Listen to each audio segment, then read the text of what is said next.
अस्सलाम वालेकुम। मेरा नाम कौसर है भाई, मैं पालपुर बोलती पई। मेरे जी 3 बच्चे ने आपो दे घरों बाहर आने लेन।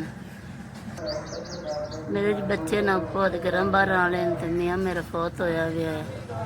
ते मैं मंजी पीढ़ी ऑनलाइन ही कोई बाड़ा ने लालच रखा हुआ निक्का मोटा ज्यादा खडूने रखे हुए ते लालच बनाया होया दा।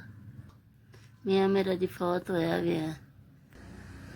आ मंजी पीढ़ी ऑनलाइन ही ते बस कोई 200 आ जाता तो रोजी का सैल बनाया होया की करिए काम अगे मजदूरी बाहर चला जाए तो दिहाड़ी मेहनत है उन्हें गले का मसला है तेरी वजह से नहीं बाहर जा सकते ना दिहाड़ी 2 3 4 5 थोड़ी तरफों